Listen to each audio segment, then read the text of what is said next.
Hey there, I know it's been a while since I've done an update. So I kept kind of waiting for all these things to take place, and I figured I'm gonna just stop waiting and I'm just gonna give a quick update. So, hi. I know that some of you have been following because you're interested in the fat transfer stuff, and some of you have been following because you're interested in the health journey stuff. So I'm just gonna take a couple minutes and I'm gonna go through both, and then I'm gonna wrap up and do an update at a later time. So it has been 15 months since I have had my breast implants taken out. 15 months, crazy. And I have older videos on my journey of how I felt throughout that process. I started out feeling really good, and then I did some things that really took my health backwards, such as keto and intermittent fasting and daily coffee, keto coffee stuff. And so a lot of things, for those of you who might be familiar with the term adrenal fatigue, or now a more updated term would be HP axis dysfunction. And if you don't know what the heck I'm talking about, you can Google that or look that up. Those things were not great for my recovery. And adrenal fatigue or HP axis dysfunction, I really don't care what it's called, but for whatever reason, the way my body processes stress can create issues when I'm putting stress on the body, from having surgery to, the implants, I believe, were a stressor, all these things. And then I went and did all these other kind of radical things. And so I felt good in the beginning, and then my health just took a dive. So I'm happy to report that I'm feeling much better. I'm not 100%, but I'm going to tell you this. Since I've had my implants taken out, before I had them taken out, I wasn't able to do any strength training. I wasn't able to do any consistent exercise. I'm still not running or doing any hardcore cardio. I just walk a lot, but I can do weights, and that's something that I haven't been able to do in years. So I know that that's progress. The other progress is I wasn't able to handle taking herbals for any kinds of infections, from candida infections to SIBO, small intestinal bacteria overgrowth. I couldn't handle it. I couldn't, because of my detoxification dysfunction pathways. So what I will say is, if you're thinking about getting breast implants, it would be a great idea to make sure that you don't have any MTHFR mutation issues, because you want to make sure that your body can detoxify well if you're going to be putting a big toxin in your body. So I'm not in the camp of encouraging you to get implants, or I'm not screaming at you to not. I'm just sharing with you my experience. So that's something to look out for. You can easily get genetic testing to see if you have the MTHFR, and that has to do with how your body detoxifies, okay? So I would say overall health, I've seen improvement. I have seen improvement. It's been a journey. It's taken me a while to get here, and I'm still on the path to getting better and better every day.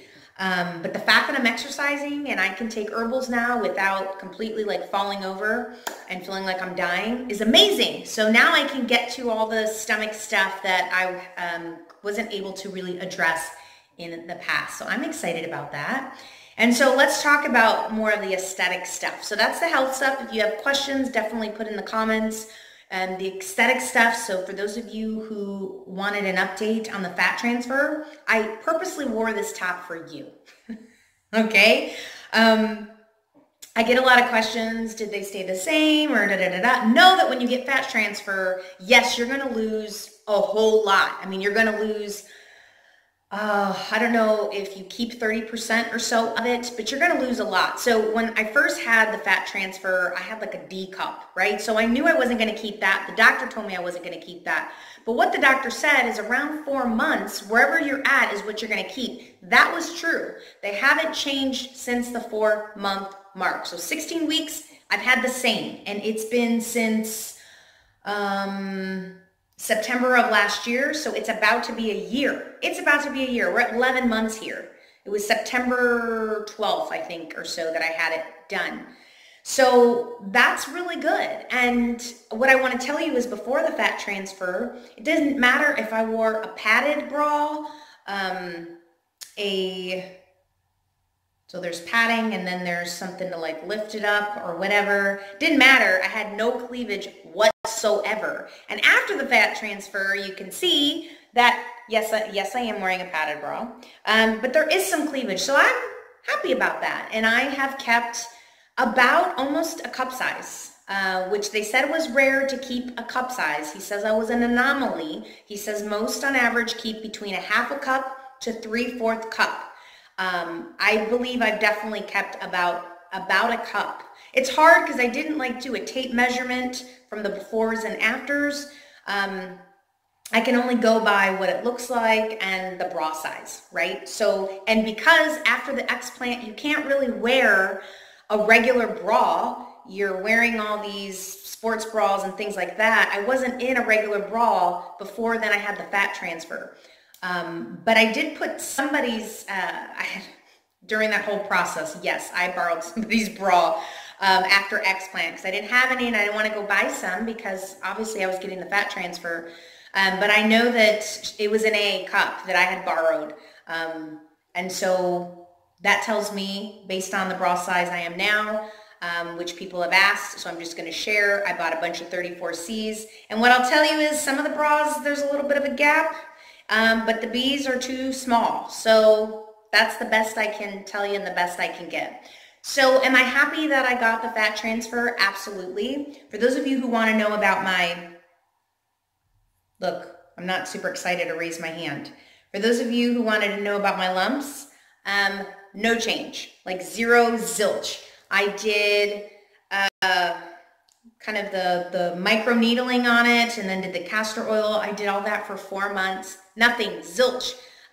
Some of you, one of you was really great and told me after about a year, yours just completely went away. I don't know if it dissolved over time or if after a year it like disappeared, but mine has not dissolved. So I'm just living with it and I don't go and like, you know, flash my arms all over the place. So had I done it all over again, I would not have had them take it out of the arms just because that's a part of the body that, I don't know, is more exposed. But I don't focus on that. And I think that as women and men too, we can get into a bad spot when we start focusing on the things that we need to change or be different, or we want it to be perfect and all of this stuff. And on that, because as I get older, my body's not going to look like it did when it was 20. And I have to start appreciating and loving me for me now and continuing on that track, because happiness does not come from what you look like on the outside, I will tell you. I can look at pictures of 20 years ago and go, oh my God, I would have been so happy then. And I can tell you that at that time, I was probably focused on something else that I should have changed or improved or gotten better. And so that's just a track of thinking that's just not helpful. So I am excited because I have been working with more clients on nutrition and health stuff throughout my journey. So that's been very rewarding. And I feel like I've grown a lot with, you know, even though I might feel like I want to have this done or this done, I'm really focused on just appreciating my health, right? Without your health, and I will tell you from somebody who really feels like they lost theirs for a long time and I'm getting it back, without your health, I don't care how great you look. Without your health, you're not able to be the best you. You're not able to be the best worker, the best parent, the best spouse, the best partner, whatever. Health has to be number one, and it's totally number one for me. And so that's my update. If you have any comments or questions, let me know. And if anything really crazy changes or you have a topic you want me to cover, let me know, and I'll see you next time in a post on that.